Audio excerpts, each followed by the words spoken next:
today we get to see Buddy Hield and Myles Turner up close and personal against the Los Angeles Lakers, and I expect them to have some big games, right? This is in many ways a showcase by these two, and I think that, if they have these big games today, I really think that's going to get a lot of fans riled up. I think a lot of people are going to be, like, let's go get it done. Maybe it makes Rob Pelinka look at this and go, okay, let's get the deal done, right? I think the last thing you want is Myles Turner and Buddy Hield to look bad. Like, if you're somebody that is like for the Buddy Hield and Myles Turner trade and like that is the trade you want, you're hoping that they come out and they just have incredible games, right? Because if they have incredible games, then that like incentivizes. If they're like bad, it's like, oh, see, look, like they're getting back to reality because they had such a hot start to the beginning of the season and we're looking really good. The last few games tapered off. I know Myles Turner had a big game couple days ago, but for the most part, they've been kind of cooling off a little bit since just such a hot start for the two of them. And regardless, they are pieces that Laker fans have been behind. This is the deal that the Lakers were supposed to do going into media day. So it makes sense that the Lakers have these two sort of on their radar, on their projection. Now, the question is, should the Lakers actually do this? I know a lot of people really want this done. I'm not as big on it as many people. I wouldn't hate it. That's something that I've always maintained, is that like if it happened tomorrow, right? Like we go through this game today, they play so good, Rob Pelinka goes and makes the deal. I wouldn't hate it. I just think the Lakers have bigger needs, and I don't think Buddy Hield and Myles Turner solve those needs. I think, you have Anthony Davis that you're moving away from the basket, and Anthony Davis has been an absolute monster, but he can't really shoot this year.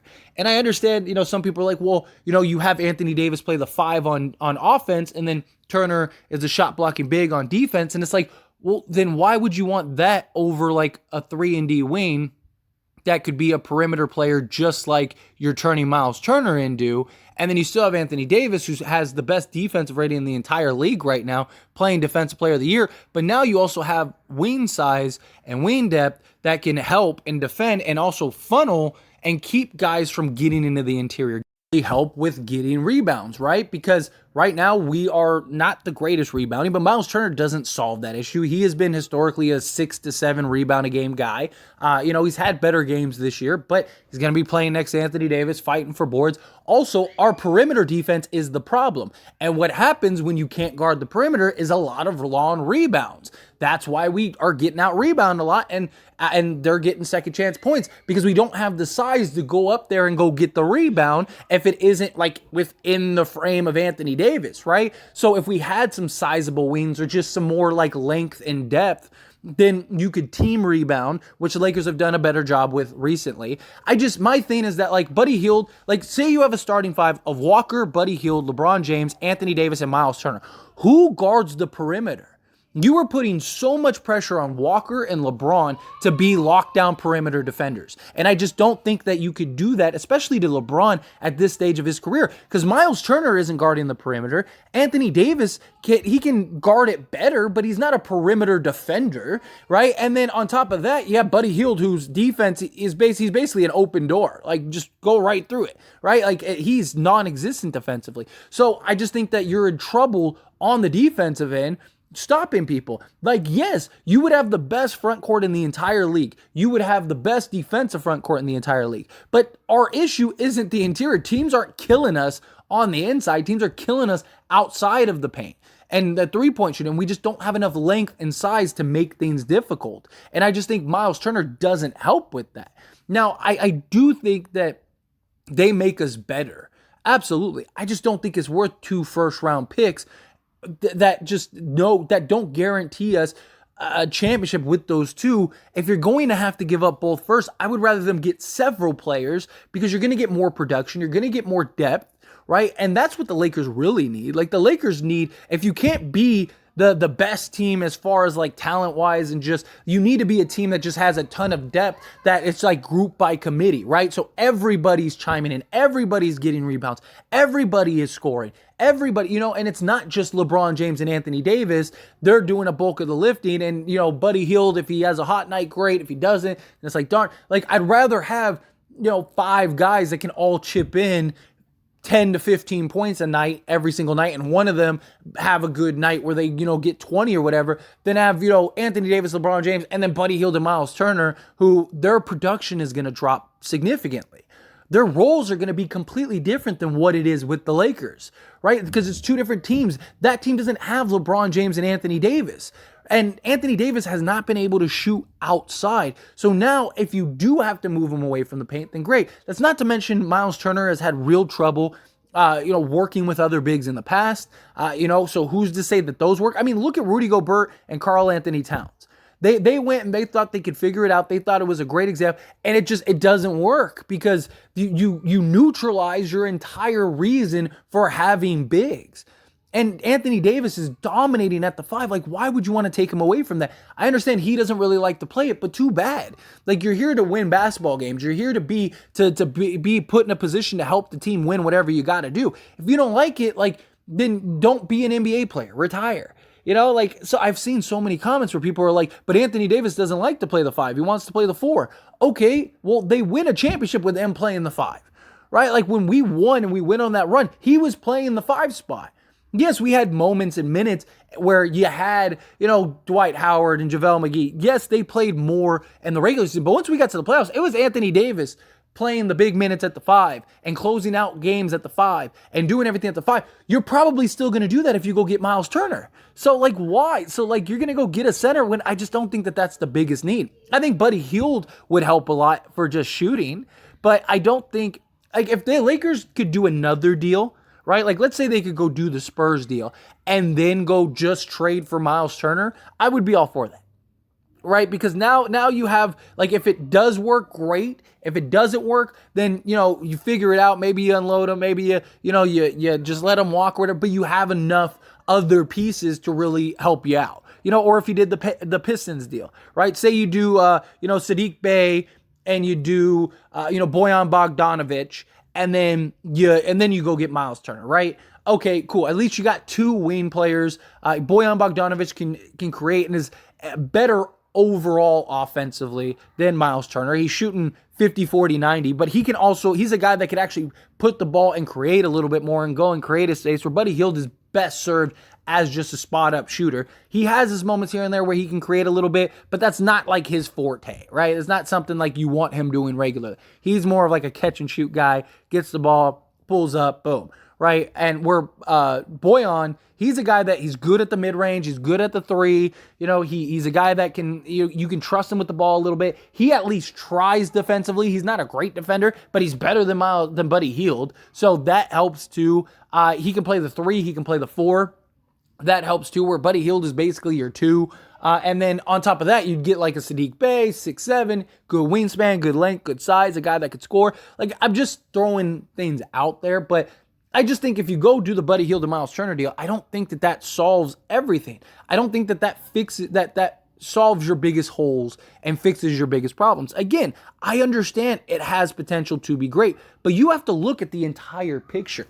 And I see a lot of comments from people that are just hey, but Buddy Hield and Myles Turner, Buddy Hield, he's the 3-point shooter that the Lakers need. He's not solving all of our 3-point shooting unless he's taking 43s a game. Will he help? Sure. Myles Turner, yes, he's having a great shooting year from 3, but do you really want to rely on your center to be your second best 3-point shooter?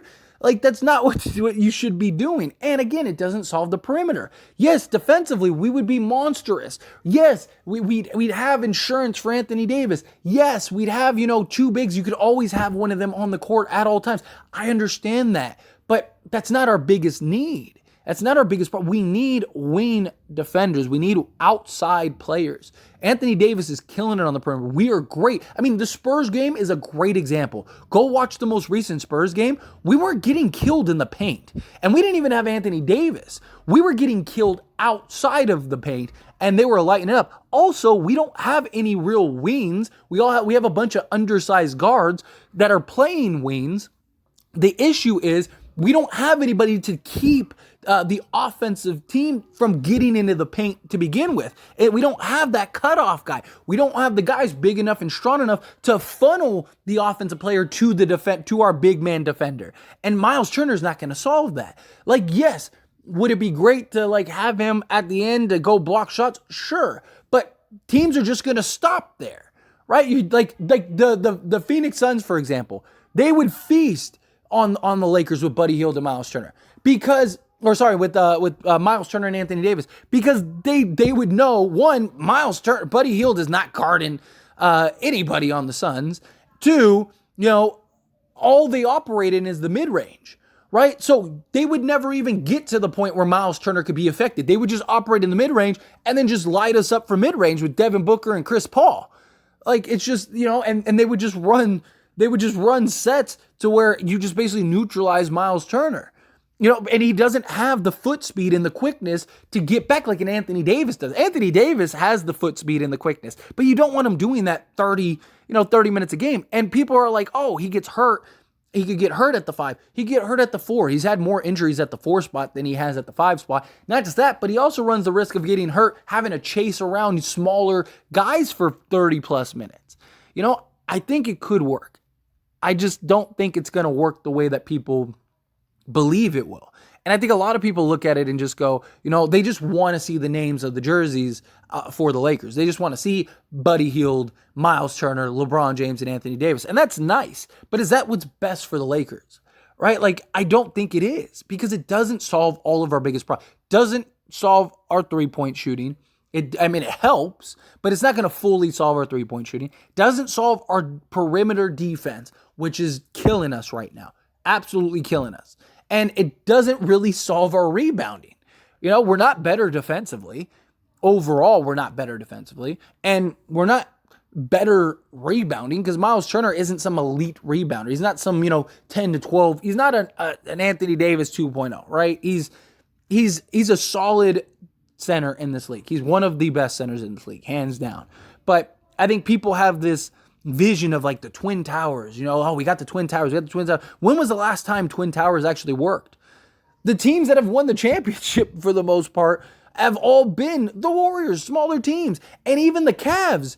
The Cavs didn't have like a bunch of centers. They had Kevin Love and Tristan Thompson, and then, even, like Toronto when they won, they had Marc Gasol and Serge Ibaka and stuff like that, but they weren't like the best players on the team. Like they were just role guys, and yes, they were better defensively, and Serge Ibaka could spread the floor, and he was actually an okay shooter. So was Marc Gasol, but Anthony Davis hasn't really been able to shoot the ball well, and I would rather them just go and get some defensive three. I'd rather them get guys that could do a little bit of everything than a shot blocking center that can, maybe stretch the floor a little bit, but you're neutralizing your size advantage. Why do you want to go get size just to neutralize having that size, right? Like, what is the point of that? Not to mention his injury history, not to mention, his lack of playing with other bigs in the past stuff. There's just a lot of questions about it. Again, I wouldn't hate it. If it happens, I wouldn't hate it. But you're also probably losing Russell Westbrook, who has been our best facilitator so far. LeBron James, still LeBron James. I expect him to kind of get out of this funk. But Russell Westbrook has been a real facilitator and is really contributing in so many ways, right? You're losing his production. You got to take that into account as well. He's been solid defensively. On top of that, he's the one guy, unless Dennis Schroeder can continue to evolve into that guy, he's the only guy that's really getting us the assists regularly. Like LeBron's solid, but like his decision-making hasn't been great this year. He's kind of forcing a lot of stuff this year, where Russ has done a pretty good job of just attacking and running that pick and roll, operating that pick and roll, and working well with the bigs. And yes, you can make an argument, if you just went and got Myles Turner, then you could have that, but you can't get Buddy Hield and Myles Turner without giving up Russ. So you'd have to do that. And who's to say the deal is even still on the table anymore? That's something else too, because I believe it is. I personally think it is. But we haven't gotten any real word that deal still exists. The Lakers could very well not be able to get that deal done anymore. I mean, the Pacers look pretty good. I don't think that they would say no if the Lakers gave up both first, but I think the Pacers will stand strong. I think the Pacers will want you to give up both first round picks because they don't care.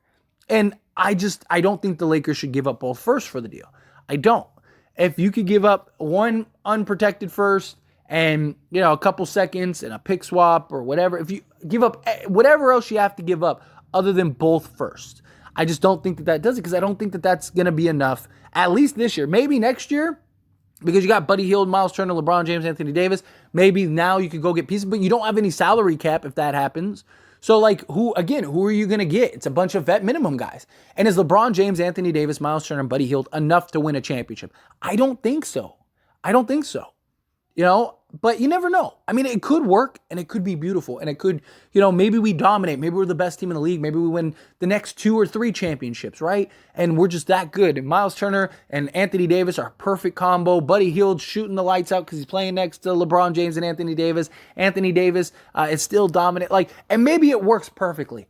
That's a real possibility. Absolutely. But you got to look at the entire scope. You got to look at the entire picture. And I just don't know if that is the deal that takes us over the top. I don't really think any deal necessarily takes us over the top, but I do think that there are other deals that make us better than we would be with Buddy Hield and Myles Turner. But those are my thoughts, and as always, I pass the question on to you. I'd love to hear yours down in the comment section below. Let me know what you think. Do you agree? Do you disagree? Do you think that they should do the deal? Do you think that they shouldn't?